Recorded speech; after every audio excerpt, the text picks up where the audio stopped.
Take us back to the beginning of how it all began. It was just before Christmas, I guess, that we were told that there was something in Wuhan. We knew that people were getting sick, and all we knew at that point was that it had come from the market. That was about 6 kilometers from the house, but more than that, we didn't know. It's cold and flu season. Everyone's going to get coughs. So we went to the doctor, and of course we were worried now because there were more cases. And the doctor said, no, it's nothing to worry about. Emily had a sore throat and Wyatt had a sore throat and I had a bit of a cough then. And then the next day, Wuhan is shut down. And the smell of bleach was really, really strong. In the pharmacy, and this is the first time I'd seen this, the workers, whether they be pharmacists or whatever, were wearing hazmat suits. That's terrifying to see at any time. So the preparations were getting more intense. They had the self-checkout lines, but they were using them in a different way, so people weren't touching them.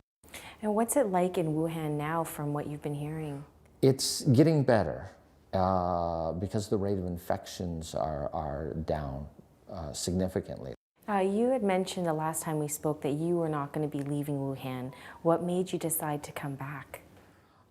It was largely because we couldn't get food and water. Adrian had been trapped on, our oldest son, had been trapped on the other side of Wuhan, and he was only getting food when he could, and he was, and it wasn't, it was noodles and it was whatever was available. Adrian actually got flagged for having high temperature. You told me that your son collapsed when you came into Canada. Yeah. What happened? He had eaten a little, then he collapsed. The medics were there. They put him on a stretcher. They put leads on him. And the first thing, of course, they were checking for symptoms, that it was malnutrition and that it was dehydration. The dehydration, the malnutrition, I mean, it seems like he just got back to Canada in the nick of time. Yeah. How does that make you feel? Incredibly grateful. Canada and everyone really came through for us. So right. It's hard not to,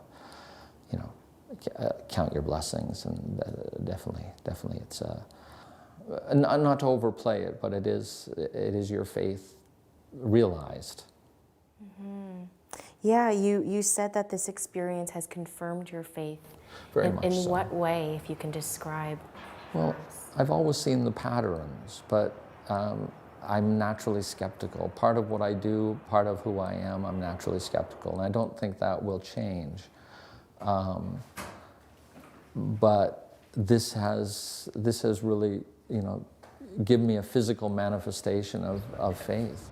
To get on the bus, after 14 days of being masked for everything, every interaction, either through the door or being masked, and then to literally just take your mask off, wash your hands, and someone says, okay, you can take off your mask, you don't have to put a new one on.